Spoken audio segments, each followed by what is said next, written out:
Welcome back dear students. आज हम पढ़ने वाले हैं एंटिटी रिलेशनशिप मॉडल इन डेटाबेस मैनेजमेंट सिस्टम। तो कंटिन्यू करते हैं। अब इसको आगे पढ़ें उससे पहले फिर एक बार ब्रीफ में बात करते हैं डेटा मॉडल्स क्या होता है। डेटा मॉडल होता है कि हम किस तरीके से हमारे डेटा को स्टोर करेंगे, उनके आपस में रिलेशनशिप डिनोट करेंगे और स्टोरेज कैसा होगा, एक्सेस कैसे करेंगे। इसी सब प्रोसेस को जिस तरीके से रिप्रेजेंट किया जाता है उसको बोलते हैं डेटा मॉडल। इसके पहले 2 वीडियोस डाले हैं मैंने। एक वीडियो में हमने हायरार्किकल मॉडल को डिस्कस किया है और दूसरे में नेटवर्क मॉडल को। आज हम तीसरा मॉडल डिस्कस करने वाले हैं, ER मॉडल, जहाँ capital E stands for entity and R stands for relationship. तो ये है हमारा एंटिटी रिलेशनशिप मॉडल।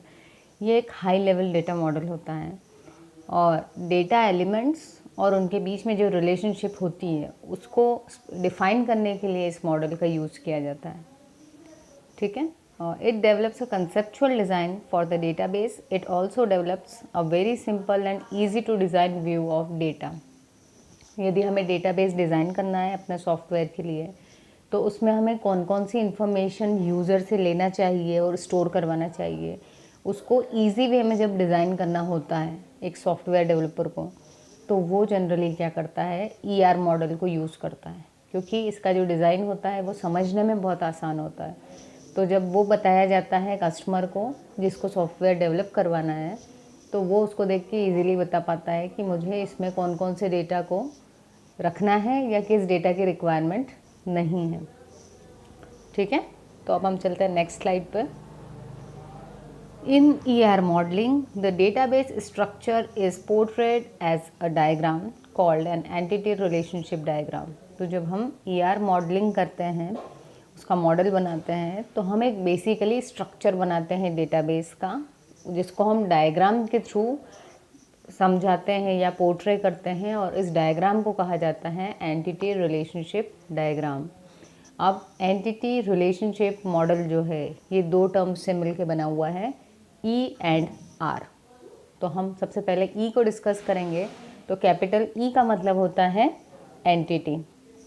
एंटिटी क्या होती है, कोई भी रियल वर्ल्ड ऑब्जेक्ट, जैसे हो गया क्लास, पर्सन या प्लेस।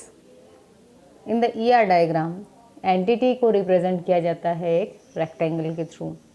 सो एंटिटी क्या होती है, कोई भी रियल वर्ल्ड ऑब्जेक्ट जिसके कुछ प्रॉपर्टीज़ होती हैं, कुछ एलिमेंट्स होते हैं, उसको बोलते हैं एंटिटी। तो नेक्स्ट हम देखते हैं एट्रीब्यूट्स। तो एट्रीब्यूट्स क्या होते हैं, एट्रीब्यूट्स जनरली एंटिटी को डिस्क्राइब करने का काम करते हैं।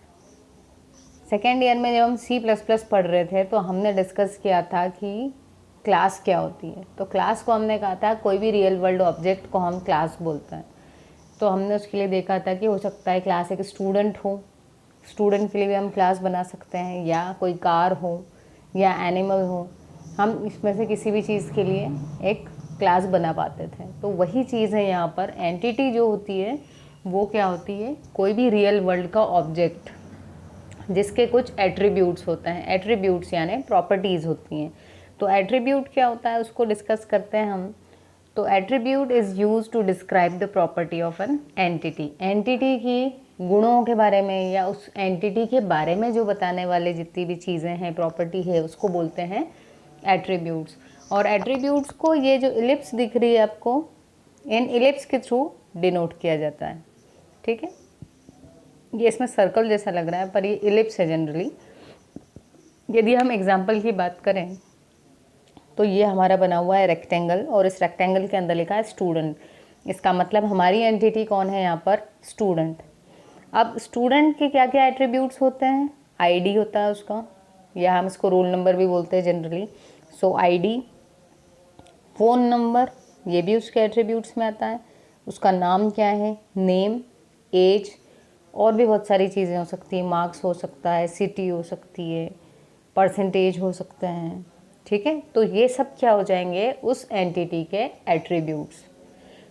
आगे देखते हैं हम। Next is relationship. तो a relationship is use to describe the relation between entities. तो डायमंड या फिर रोम्बस यूज़ किया जाता है रिलेशनशिप को डिनोट करने के लिए। तो दो एंटिटीज़ के बीच में यदि आपको रिलेशनशिप डिनोट करना है तो उसके लिए हम क्या यूज़ करेंगे, diamond. A relationship is used to describe the relation between entities. तो यदि दो एंटिटी हो गई, मान लो एक स्टूडेंट एंटिटी हो गई और एक डिपार्टमेंट एंटिटी हो गई, ठीक है। तो स्टूडेंट के एट्रीब्यूट्स क्या क्या हो जाएंगे, जो हमने अभी डिस्कस किए कि उसका आईडी हो गया, name, roll number, phone number, address, ये सारी चीज़ें जो हो गई, ये स्टूडेंट की जो एंटिटी है उस एंटिटी के एट्रीब्यूट्स हो गए। दूसरी एंटिटी हमने ले ली डिपार्टमेंट, तो डिपार्टमेंट में क्या क्या आ गए, फैकल्टी, स्टाफ, कोर्स, कि इस डिपार्टमेंट में कितने कोर्स चल रहे हैं, ये भी एक एंटिटी हो गई हमारी। तो अब क्या हो रहा है, एक स्टूडेंट एसोसिएट हो रहा है किसी डिपार्टमेंट से। जैसे यदि आप कंप्यूटर साइंस सब्जेक्ट के स्टूडेंट हैं तो आप कंप्यूटर साइंस डिपार्टमेंट से एसोसिएटेड हैं, क्योंकि आपकी डिटेल्स, आपका डेटा वहाँ पर भी है। आपका असेसमेंट कंप्यूटर साइंस डिपार्टमेंट में हो रहा है, क्योंकि आप वो सीसी दे रहे हैं, आपका इवैल्यूएशन चल रहा है, आपके जो असेसमेंट प्रोसेस हैगी वो चल रही है वहाँ पर। तो आप एसोसिएटेड हो जब किसी दूसरी एंटिटी से, तो उसको किसके थ्रू डिनोट किया जाता है, रिलेशनशिप के थ्रू। और इसीलिए ER मॉडल में E स्टैंड्स फॉर एंटिटी, जहाँ पर एंटिटी क्या है, कोई भी रियल वर्ल्ड ऑब्जेक्ट जिसके कुछ एट्रीब्यूट्स होते हैं, कुछ प्रॉपर्टीज़ होती हैं, और दूसरा है रिलेशनशिप। जो रिलेशनशिप ये एक से ज़्यादा एलिमेंट्स को, जो हमारे एंटिटीज़ हैं, उनको आपस में जोड़ती है, ठीक। सो अब नेक्स्ट वीडियो में हम डिस्कस करेंगे कि एट्रीब्यूट्स कितने टाइप के होते हैं, और डेटा मॉडल्स में ये जो है हमारा ER मॉडल, इसमें जो रिलेशनशिप वाला टैग देख रहे थे हम, वो कितने टाइप्स की होती हैं। तो यदि आपको वीडियो समझ में आया हो तो इसको लाइक कीजिए, चैनल को सब्सक्राइब कीजिए, एंड वीडियो को शेयर कीजिए with your friends. Thank you.